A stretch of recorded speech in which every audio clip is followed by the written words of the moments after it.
Today we will start with the attributes of the front office staff. Okay. However, sir has already covered all the point. Okay, we will not go in great detail. We just take some example for the attributes. Okay, now we will move further to the decision making part, जहाँ पर आपका जो आपके यहाँ पर front office में होते हैं लोग, उनके क्या क्या एट्रीब्यूट्स होने चाहिए. We will also discuss in the in brief detail. Okay, not in great detail. Okay, so as we have already discussed all the responsibility and functionality of the front office assistant, front office manager. Okay, and bell captains, senior bell captain, lobby manager, duty manager. Okay, so we'll start with the attributes of the front office staff. As you all know that the basic attributes are having a great importance in the front office desk. Okay, so the grooming is the most and first priority of the front office staff. Grooming ये first है. ठीक है, इसका सबसे ज्यादा role होता है. Whenever we are going to talk about the grooming, we include all these your personal attributes and your appearances, कि आप किस तरह से कपड़े पहनते हैं, किस तरह से आपका पर्सनल अपीयरेंस है. We will include all the thing in the grooming part. Okay, so यहाँ पर grooming में हम दो तरह से grooming दो अलग अलग हिस्सों में इसको डिवाइड करते हैं. grooming for male and grooming for females. Okay, so the both grooming for male and grooming for female, दोनों में ही अलग अलग थोड़े डिफरेंस हैं. जहां पर आप ग्रूमिंग की बात करेंगे मेल की, तो ग्रूमिंग की बात अगर हम बात करेंगे तो मेल के हमेशा ऑलवेज शेव होनी चाहिए डेली बेसिस पे. उसके बाल क्या होने चाहिए, शॉर्ट होनी चाहिए. और उसके जो एट्रीब्यूट है यानी जो उसका पर्सनल अपीयरेंस है वो हमेशा क्या होना चाहिए, ब्लेजर के साथ होना चाहिए. ब्लेजर नहीं है तो एज पर द सीजन उसका जो टाई है वो बेल्ट से ऊपर होना चाहिए. Okay, these are the some personal appearances. इसके अलावा अगर हम बात करेंगे फीमेल में, तो फीमेल में उनके बाल कभी भी खुले नहीं होने चाहिए. ठीक है, कभी भी वो हमेशा एक पीछे से बंद होना चाहिए उनका. उसके अलावा उनकी जो हैवी ज्वेलरीज है वो कभी नहीं होनी चाहिए, उन्होंने पहने नहीं होनी चाहिए. मेल में भी आप जो बात करते हैं उसकी रिंग्स की, ठीक है, अंगूठियां जो होती हैं वो भी बहुत रिस्ट्रिक्टेड होती हैं बहुत सारे होटलों में, कि आप सिर्फ एक ही रिंग पहन सकते हैं, वो भी एक वाली एंगेजमेंट वाली रिंग. ठीक है, सिंपल वाली. ऐसा नहीं जिसके ऊपर वो ऊपर से लगा देते हैं ना, जो डायमंड रिंग होती हैं. उसके अलावा डिफरेंट टाइप की जो रिंग होती है, ग्रहों वाली जो रिंग पहनते हैं वो नहीं, एक सिंपल टाइप की रिंग. ठीक है, तो दीज थिंग्स. और अगर हम फीमेल में बात करेंगे तो फीमेल में उनका बाल जो होने चाहिए प्रॉपरली प्रॉपरली प्रॉपरली बंधे होने चाहिए. इसके अलावा ज्यादा मेकअप नहीं होना चाहिए. ठीक है, डार्क मेकअप नहीं होना चाहिए, लाइट मेकअप. उसके अलावा उनकी जो स्कार्फ जरूर होना चाहिए. ठीक है, तो these thing will all these things pertaining to the groomings. Okay, grooming part. Next is personal hygiene. Personal hygiene में आपके सभी चीजें वो इंक्लूड होती हैं.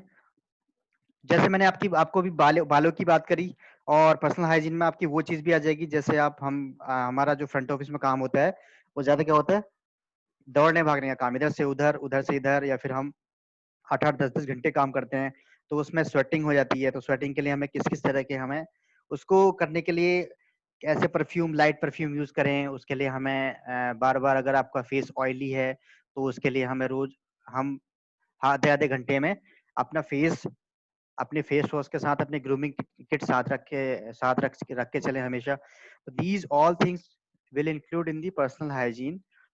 ओके, तो ये दो चीज हैं, आप देख रहे होंगे सबसे टॉप पर हैं, और ये बहुत ज्यादा इंपॉर्टेंट है. whenever you are going to whenever you are planning to make a career in front office as a front office agent. Okay, तो थर्ड, अभी ये आपकी जो दो पार्ट है ना, ये आपको अभी अभी आपने बात नहीं की है. ठीक है, ये चीजें आपको सिर्फ फर्स्ट अपीयरेंस, जैसे ही आपको गेस्ट दिखेगा तो ये चीजें दिख जाती हैं. तो we have to more conscious about both the things. Now we move further to the next part which is communication skill. ये बात आती है जब आप इसमें ठीक हैं तो फिर guest will start with the conversation with you. Okay, तो फिर आपसे वो बात करना शुरू करेगा, तो उसमें आपको कम्युनिकेशन स्किल आपकी अच्छी होनी चाहिए. ये ऐसा नहीं है कि आप इंग्लिश में ही बात करें। ठीक है, इसमें ये मतलब है जो भी आपसे गेस्ट पूछ रहा है, ये तो एक तरह से ग्लोबल हमारी लैंग्वेज है इंग्लिश, तो प्रेफर की जाती है कि आप अगर 5 स्टार होटल में काम कर रहे हैं या वेल एस्टेब्लिश प्रॉपर्टी में हैं, तो आपसे ये मिनिमम एक्सपेक्ट किया जाता है कि आप जो कम्युनिकेशन करें वो इंग्लिश में करें। ऐसा नहीं है कि वहाँ पर हिंदी का रिस्ट्रिक्शन है, यहाँ पर हिंदी बोलने में फाइन लगेगा, नहीं। एक ये मिनिमम कर्टेसी होती है, अगर आपसे कोई चीज़ हिंदी में पूछी गई है तो आप हिंदी में जवाब दीजिए उसका, इंग्लिश में पूछी गई तो इंग्लिश में जवाब दीजिए उसका, ठीक है? तो उसी तरीके से हमारे जब वेल एस्टेब्लिश प्रॉपर्टी है उसमें अच्छे क्लाइंट आते हैं, ठीक है?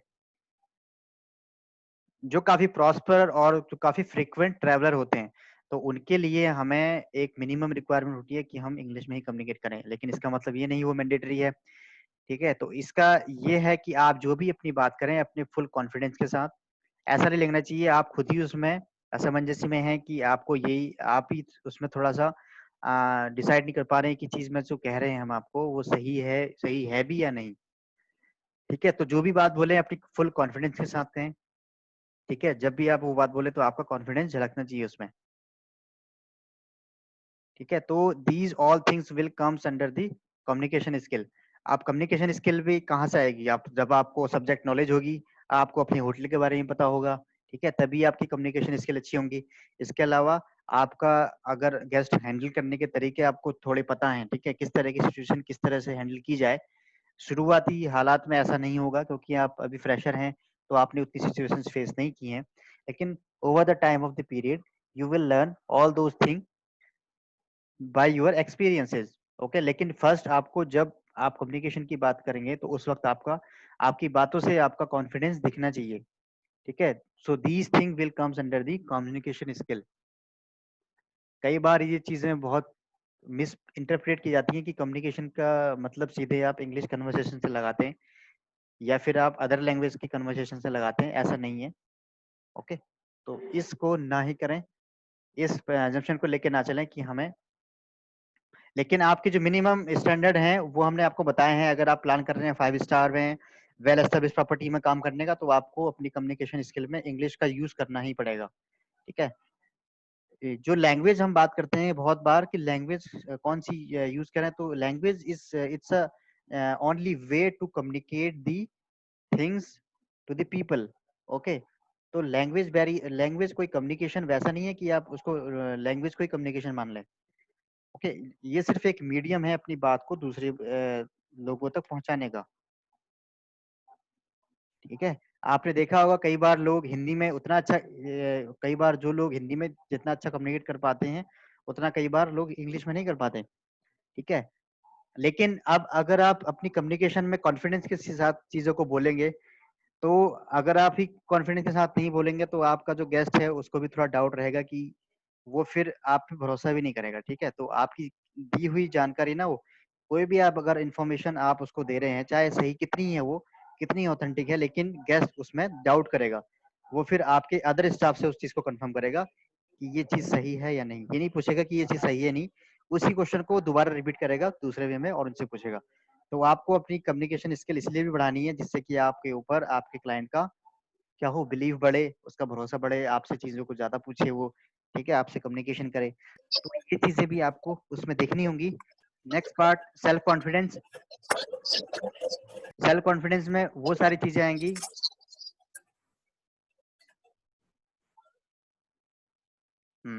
ओके। सेल्फ कॉन्फिडेंस है, ये कम्युनिकेशन का भी एक पार्ट है। सेल्फ कॉन्फिडेंस मतलब आपको अपने अपनी नॉलेज के ऊपर, अपने किए हुए काम के ऊपर कितना कॉन्फिडेंस है, ठीक है? All these thing will come under the self confidence. अब हम जब बात करते हैं, जब तक जो पर्सन है ना, फ्रंट ऑफिस एजेंट हो चाहे फिर कोई भी स्टाफ का मेंबर हो, जब तक उसके अंदर सेल्फ कॉन्फिडेंस नहीं होगा, तब तक वो बेटर कम्युनिकेट भी नहीं कर पाएगा, ठीक है? So you have to must develop your self confidence abilities and attributes to communicate in a better way, okay. अब ये सेल्फ कॉन्फिडेंस कैसे आएगा? आपको आपकी नॉलेज से आएगा, ठीक है? आप जितनी अच्छी चीजों को ठीक से पढ़ेंगे, उसको बारे में जानेंगे, आप उसके बारे में कम्युनिकेट करेंगे, तभी आपको अपना जो कॉन्फिडेंस है वो बढ़ेगा। अब जैसे मैं आपको पढ़ा रहा हूँ, ठीक है? अब मुझे मालूम है कि इसके बारे में ये होता है, ये इसका मतलब ये होता है, ठीक है? अब मैं आपको बता रहा हूँ, जब तक मेरे को खुद ही कॉन्फिडेंस नहीं होगा कि मैं इनको ठीक से बता पाऊंगा या नहीं, या फिर मैं को कुछ अपने जो चीजें हैं, कॉन्सेप्ट हैं, उसमें थोड़ी क्लैरिटी नहीं होगी, तो मैं भी आपको कम्युनिकेट भी उसी तरह से करूंगा, ठीक है। तो आपको ये साफ झलकेगा कि कम्युनिकेशन में भी उस वक्त प्रॉब्लम आएगा। अगर आप चीजों को ठीक से कम्युनिकेट कर पा रहे हैं तो आपका सेल्फ कॉन्फिडेंस भी अपने आप बूस्ट होता रहेगा और आप चीजों को फिर अच्छे तरीके से कहने कंटिन्यू करोगे और अपना जो कम्युनिकेशन स्किल है वो भी अच्छा होता रहेगा फिर।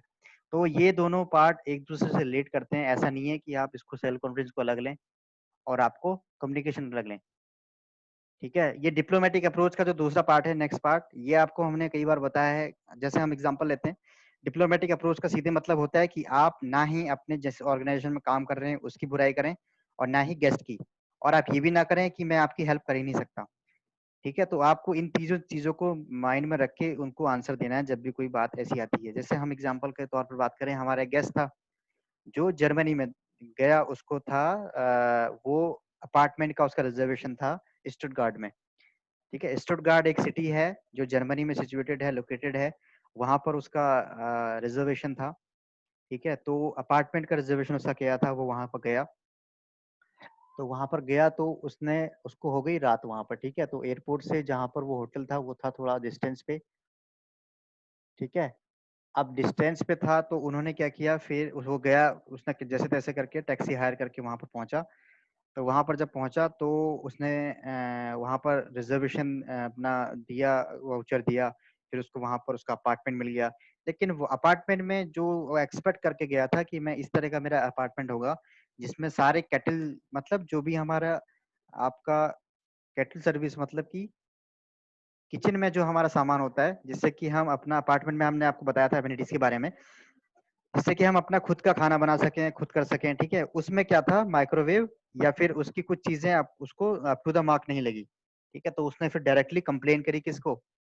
उसने होटल को नहीं करी, उसने हमें कंप्लेन करी, क्योंकि हमने रिजर्वेशन हमने उसका बनाया था।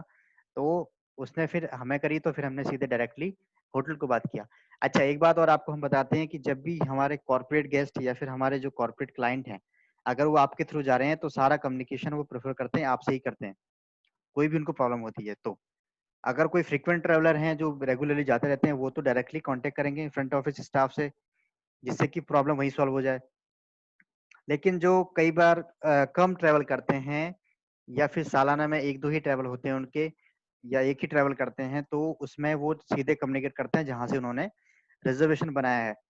वैसे प्रॉपर चैनल हम अगर बात करें, जब भी आपको होटल में या फिर अपार्टमेंट में कहीं भी किसी भी तरह की प्रॉब्लम आती है, तो आप सीधे रिपोर्ट करो फ्रंट ऑफिस को, ठीक है। या फिर आप रिपोर्ट करो ड्यूटी मैनेजर को जो वहां पर अवेलेबल है, जिससे कि आपका जो क्विक रेजोल्यूशन है वो वहीं से पॉसिबल है।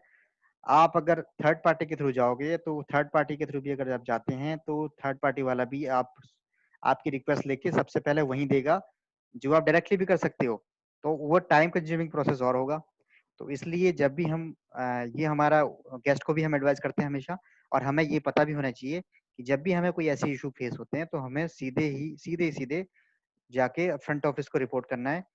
क्योंकि उसी का ही हमने जब रिस्पॉन्सिबिलिटीज पड़ी थी, हमने देखा था कि जितने भी कंप्लेंट्स हैं, जितनी भी रिक्वेस्ट हैं, जितने भी ग्रीवेंसेस हैं, उनको सभी को हैंडल करने का काम भी फ्रंट ऑफिस का ही होता है, ठीक है। तो उसके लिए जब तक आप उनको नहीं बताएंगे तो आपको रिजोल्यूशन पूरा नहीं मिल पाएगा और आपकी जो प्रॉब्लम है वो भी सॉल्व नहीं हो पाएगी।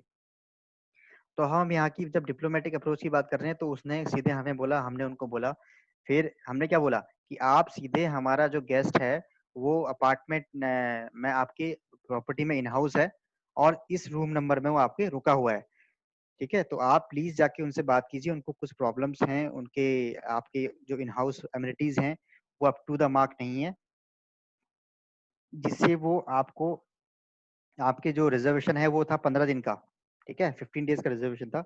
तो अगर आप उनको अभी नहीं करेंगे सॉल्व तो प्रॉब्लम हो सकती है, हम आपका बाकी का रिजर्वेशन, और पेमेंट पूरी हुई नहीं थी, तो इसके लिए हमने उनको बोला था अगर आप उनको उनसे बात करेंगे तो हमारा हो सकता है कि आपका जो रिजर्वेशन है वो 15 डेज के लिए और एक्सटेंड हो जाए। यानी उनका प्रोजेक्ट चल रहा था, 1 मंथ का प्रोजेक्ट था। तो फिर उन्होंने क्या किया, ड्यूटी मैनेजर उनके पास गया, उनसे पूछा, hello sir, how may I help you type बोला। फिर उन्होंने बोला कि how can solve your problem, okay, what is the may I help you, इस तरह से उन्होंने जो भी उन्होंने बताया।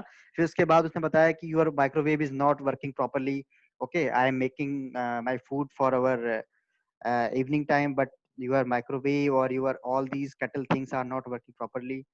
I have paid a heavy amount to book this apartment, but your services are not up to the mark. Okay, so please provide me the quick resolution for the same, or you have to refund my all the amounts which we have, which I have already paid to you for making the reservation of this apartment. तो अब reservation का जो amount refund है वो तो हो नहीं सकता, लेकिन तो then they have the duty manager have called for the maintenance staff. उसने मेंटेनेंस स्टाफ को बुलाया और फिर उसे सही करवाया। ठीक है, तो ये तो एक हो गया, डायरेक्टली आपने उसकी प्रॉब्लम सॉल्व कर दी। अब डिप्लोमेटिक अप्रोच की हम बात करते हैं, वो कैसे होगी कि डिप्लोमेटिक में आप बात, जब हमने अभी कल कम्युनिकेशन कुछ चीजें देखी हैं कि आप डायरेक्टली नो नहीं बोलेंगे, उसको नो ना कह के आप कहेंगे I am trying to make best possible way to accommodate you. जैसे हम अगर बात करते हैं रिजर्वेशन की, जब आपकी सिटी सोल्ड आउट चल रही है और आपने रिजर्वेशन बनाया है उसी प्रॉपर्टी में जो पूरी सोल्ड आउट है, ठीक है, आप पूरी सोल्ड आउट है, आपके पास एक रूम है नहीं और आपने रिजर्वेशन बना दिया, ठीक है, और आपका कंफर्मेशन आपके पास है, और आप होटल में जाते हैं, बोलते हैं आपने कंफर्मेशन कैसे दे दिया जब आपके पास पूरा सोल्ड आउट है। तो उस सिचुएशन में क्या करते हैं होटल वाले, डिप्लोमेटिक अप्रोच अब हम देखेंगे कैसे करते हैं वो। तो they will apply the diplomatic approach. Yes sir, we do not have the room, but we will try to we will try our best to accommodate you in our hotel. Okay, if we are not able to accommodate in our property, we will transfer you to our next property, which is situated or located in 2 kilometer within 2 kilometer area of this specific premises. Okay, यानी कि हमारे यहाँ से सिर्फ 2 kilometre दूर है, हम वहां पर आपको ट्रांसफर कर देंगे। ठीक है, तो दीज आर दी, हम ये भी नहीं कह रहे कि आपका रिजर्वेशन, हमने तो ये भी नहीं बोला कि हम आपको, तो ये एक तरह की डिप्लोमेटिक अप्रोच है कि हमने आपको ये नहीं कहा कि हम आपको अकोमोडेट ही नहीं कर सकते। We have already provided alternate. अब ऐसा नहीं है हम जरूरी उनको वहां पर उस दूसरी प्रॉपर्टी में ले जाएं। अब हो सकता है सिटी सोल्ड आउट चल रही है, तो हो सकता है उस वाले प्रॉपर्टी में भी हमारे पास रूम ना हो, इसकी कोई गारंटी नहीं है। तो इसके लिए आपने अपने गेस्ट को सेटिस्फाई करने के लिए आपने इस तरह के उसको आंसर देने हैं, ना तो ये कहना है, इस तरह की वर्डिंग यूज नहीं करनी है जो उसको इरिटेट करें। एक तो वो उतना ट्रैवल करके आया है, ऊपर से आप इस तरह से बोलेंगे कि आपको रिजर्वेशन नहीं है, हम आपको अकोमोडेट नहीं कर पाएंगे, आप कहीं भी जाकर देख लो, आपका हमने रिफंड कर दिया अमाउंट। ये बात तो सभी, ये चीज तो एकदम इरिटेट करने वाली हो गई। तो we have to all these thing while we are handle this type of situation, we need to have a diplomatic approach. ठीक है, तो दीज, ये हमने कुछ आपको एग्जांपल देके बताया कि डिप्लोमेटिक अप्रोच किस तरह की हो सकती है। इसके अलावा आपको एक एट्रीब्यूट है गुड मेमोरी। गुड मेमोरी का मीन्स यहाँ पर है, आपको ये पता होना चाहिए किस गेस्ट ने, अब हमारे पास तो अगर हम वेल एस्टेब्लिश की बात करेंगे प्रॉपर्टी की, तो वहां पर तो बहुत सारी इन्वेंट्री होती है, बहुत सारे लोगों का चेक इन चेकआउट होते रहता है। ठीक है, लेकिन गुड में मेरे को यहाँ पर इससे मतलब है कि हमें तकरीबन इतना मालूम होना चाहिए कि अगर हमने किसी को चेक इन दिया है तो उसका बेसिक चीजें जो हमारी उसकी हमने जब उसका चेक इन प्रोसेस किया था, तो हमें ये पता होना चाहिए कि किस गेस्ट ने किस तरह की चीजें उस वक्त क्या की थी, हमने किस तरह की चीजें फिट की हैं। तो हमें थोड़ा सा हमारा ये पता होना चाहिए कि इन्होंने हमारे पास, इनके पास हमारे ये चीजें हमारे पास कंप्लेंट आई थी। ठीक है, ये इनके कुछ चार्ज मुझे याद आ रहे हैं, वो हैं। तो आपकी गुड मेमोरी जितनी अच्छी होगी, उतना ही आपको चीजों को रिवाइंड करने में, चीजों को इजी करने, अपने चीजों को आसानी से करने में आपको बहुत आसानी होगी। ठीक है, क्योंकि अगर आपकी मेमोरी गुड नहीं रही, अगर आपकी मेमोरी ठीक नहीं है, आप चीजें एकदम से भूल जाते हैं, तो ये आपके लिए बहुत प्रॉब्लम क्रिएट कर सकती है। ठीक है, चीजों का भूलना, क्योंकि हमारा होटल में कई सारी चीजें इतनी प्रीशियस होती हैं और इतनी वैल्यूएबल होती हैं कि हम उनको अपनी सैलरी से भी पे नहीं कर सकते। ठीक है, तो हमें इतना मालूम होना चाहिए कि कौन सी चीज हमने कहाँ रखी है, उसके हमने डॉक्यूमेंट्स किधर रखे हैं, और हमने इस गेस्ट के लिए कौन कौन सी सर्विसेज उस वक्त दी थी, या हमारे पास किस वक्त की किस तरह की इनकी ग्रीवेंसेस आई थी, हमने किस तरह से हैंडल की थी। तो these all things will comes under the good memory part. और ये मैनर तो आप जानती हैं, गुड मैनर एंड एटिकेट सभी ये आते हैं आपके पर्सनल एट्रीब्यूट में। आपको ठीक से बोलने का तरीका पता होना चाहिए। ठीक है, पोलाइटनेस होनी चाहिए आपकी उसमें। फिजिकल फिटनेस की बात हम अगर करते हैं,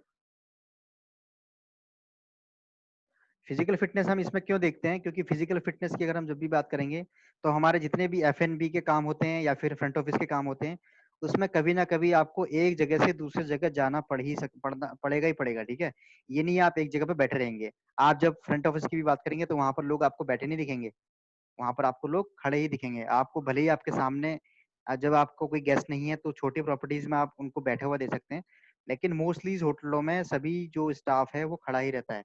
हॉस्पिटैलिटी इंडस्ट्री में सभी स्टाफ को आप जो काम कर रहे हैं सब खड़े होके ही करते हैं, बहुत कम ही आपको बैठे हुए मिलेंगे। ठीक है, तो उसके लिए आपको फिजिकल फिटनेस होना जरूरी है।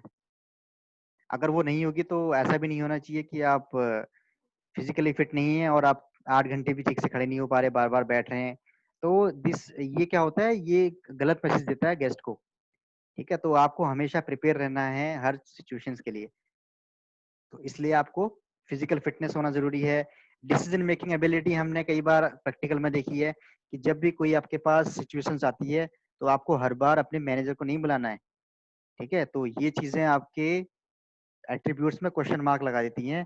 तो जो भी आपसे बेस्ट पॉसिबल सोल्यूशन उस वक्त होता है, at that point of time, जब आपके पास ये चीजें हो रही हैं, तो आपकी डिसीजन मेकिंग अच्छी होनी चाहिए, जिससे कि आप उसी पॉइंट ऑफ टाइम में डिसीजन दे सकें या फिर डिसाइड कर सकें कि मुझे किस तरह से इनको अप्रोच करना है, किस तरह के मुझे इनको आंसर देने हैं। ठीक है, जब आती हैं आपको आपकी अनफेवरेबल सिचुएशन जब आप फेस करते हैं।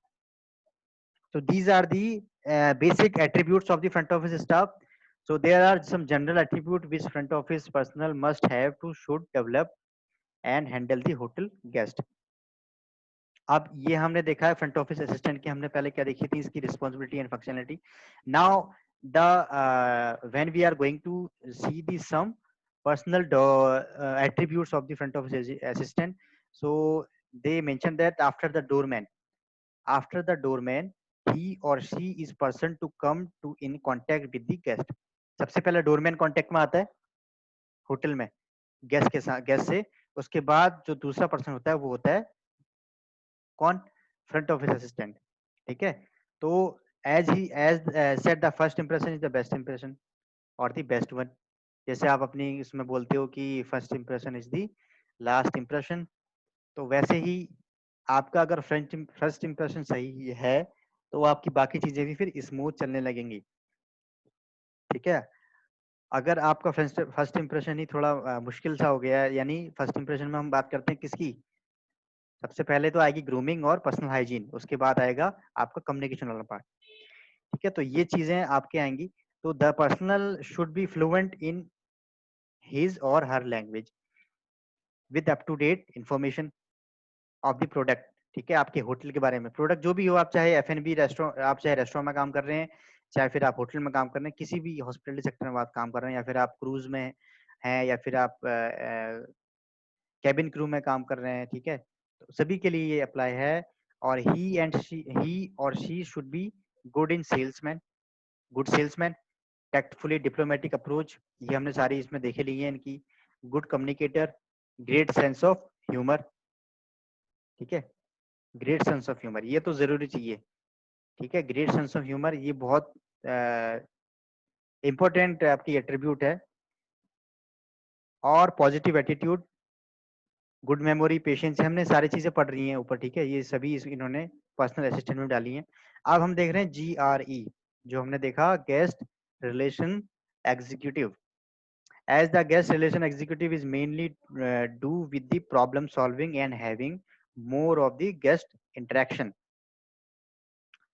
This person should be charming in all the aspect, especially with respect to the communication skill. ठीक है, तो जब भी हम GRE की बात करते हैं ना, तो हम सोचते हैं कि वो सबसे बेस्ट कम्युनिकेटर होता है पूरे फ्रंट ऑफिस का।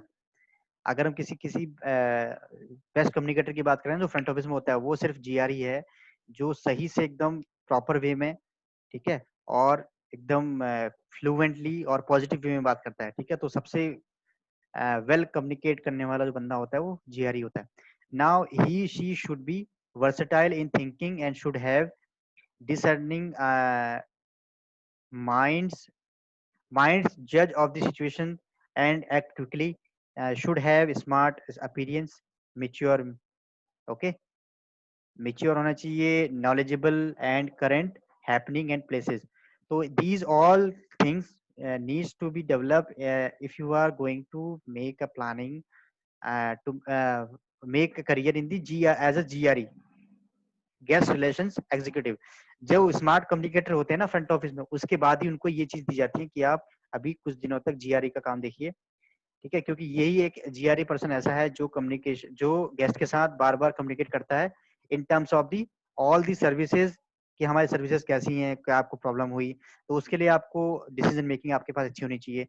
कहीं भी आपको अगर गेस्ट से ये कंप्लेंट मिल रही है कि आपके स्टाफ में बहुत ज्यादा रूटनेस है, आपका स्टाफ प्रॉपर वे में बात नहीं करता, सर्विंग के तरीके नहीं है, ठीक है, जब रूम में आते हैं तो बिना नॉक करे आ जाते हैं, ठीक है, बात करने के तरीके नहीं है, साफ सफाई ठीक से नहीं, तो जीआरई को इसके लिए बड़ा वर्सेटाइल होना है, ठीक है, जो उनको बेस्ट से बेस्ट आपको सोल्यूशन है वो देना है, जिससे कि गेस्ट को भी बुरा ना लगे और आपका ज्यादा जो इमेज है या आपके रिव्यू हैं वो भी खराब ना हो आपकी प्रॉपर्टी की।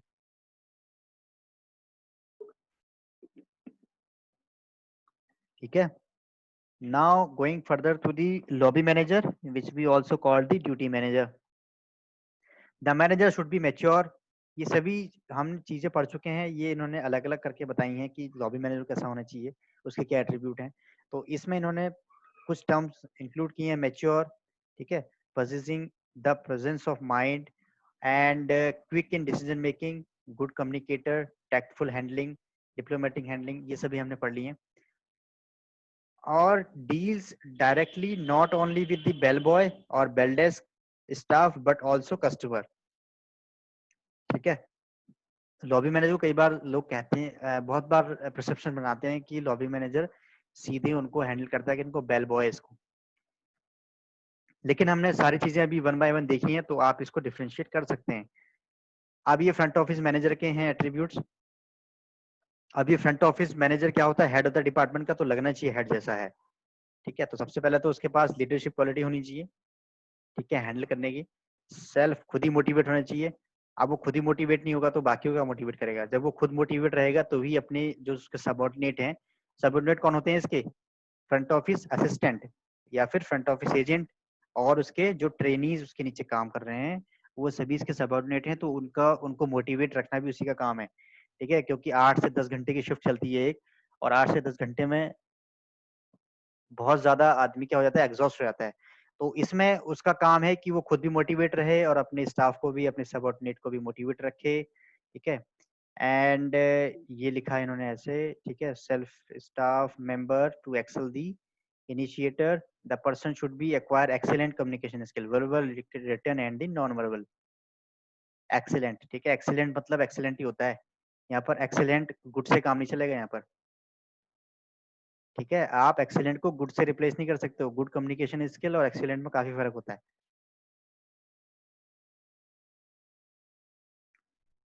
Okay, so these are the attributes. Now moving further to bell captain. Bell captain में भी ये आपको दिख रहे होंगे। हैंडलिंग पॉटर्स, पॉटर्स आपको मालूम ही है, पॉटर हम बता चुके हैं।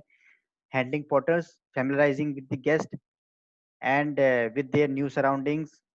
ओके, अर्न कार्ड हैं, जो हमने अर्न कार्ड पढ़े थे उसके बारे में है ये। Deliver, supply, provide the guest with the information if required. Okay, and all of the above given tasks are done under the guidance of the lobby manager, ठीक है, लॉबी मैनेजर के गाइडेंस में इनको काम, ये काम करेंगे। And to perform along with the excellent. अभी देखो यहाँ पर इफेक्टिव लीडरशिप स्किल, यहाँ पर इसको लीडरशिप क्यों चाहिए, क्योंकि ये बेल कैप्टन है, इसके नीचे 2 से 3 या 4 बेल बॉय होते हैं, तो वहां भी इसको लीडरशिप की क्वालिटी होनी चाहिए। ऐसा नहीं है कि आप एक ही बेल बॉय को काम दिए जा रहे हो, दूसरा दूसरा अपना कहीं और बिजी है, ठीक है, तो आपको इक्वली सबको काम देना है, इक्वली मोटिवेट रखना है और इफेक्टिवली काम करना है, ठीक है। तो these thing we have understand the under the topic of the attributes of the front office staff. अब हम आते हैं कोऑर्डिनेशन पार्ट में। When we are going to the coordination part, कि हम अब इनके आपस में कोऑर्डिनेशन कैसे होगा, यानी कि फ्रंट ऑफिस अकाउंट से कैसे कोऑर्डिनेट करेगा, और front office food and beverage department से कैसे कोऑर्डिनेट करेगा, क्योंकि जब गेस्ट आ रहा है तो वो रेस्टोरेंट में भी जाएगा, बार में भी जाएगा, ठीक है, स्पा में भी जाएगा, तो सभी से उसको कोऑर्डिनेट करना पड़ेगा, तो वो कोऑर्डिनेशन कैसे होता है वो यहाँ पर हम देखेंगे। इन्होंने मेंशन किया है, without the coordination various department hotel front office department can not function effectively. ठीक है, ये हमने आपको बता दिया। The following section are the the following section will show the coordination part of with the front office staff. पहला है इसमें F&B से पहला है housekeeping.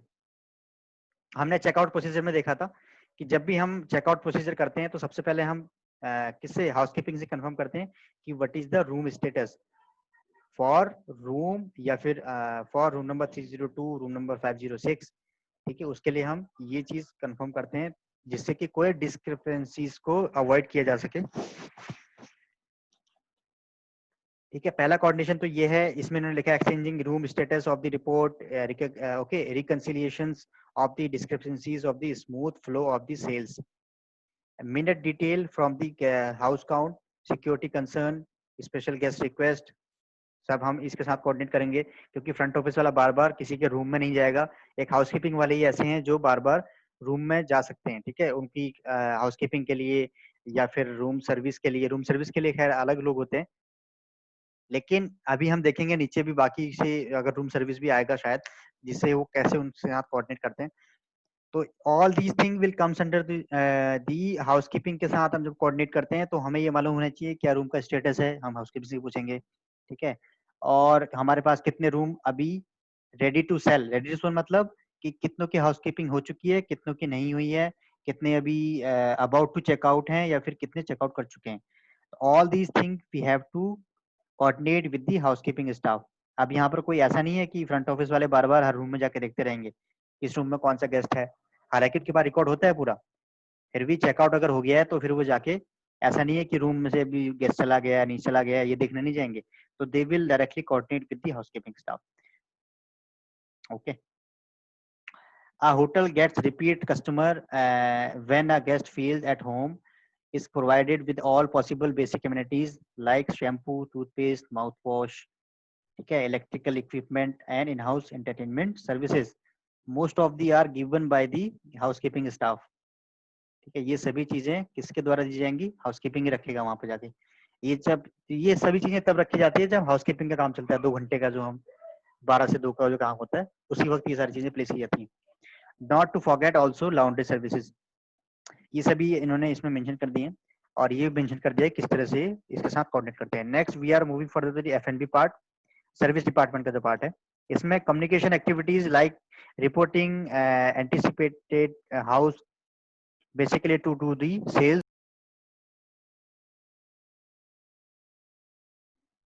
For example, we have to, when we are going to discuss the all these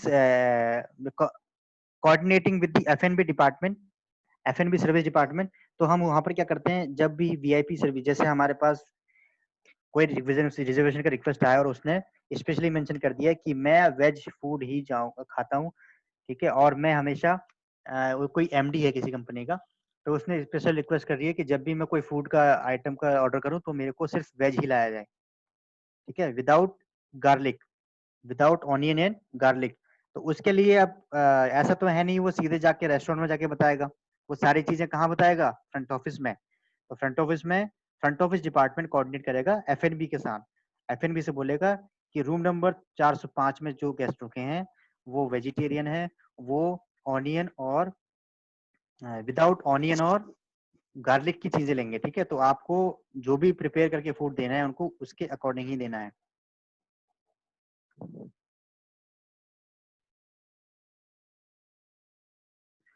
okay, so these thing will comes under the coordination with the FNB service departments.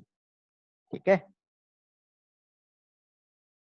तो इन्होंने mention किया also during the functions banquet department are the guest need greeted informed about various detail like venue direction, billings, any last minute paid जो रह गए उनके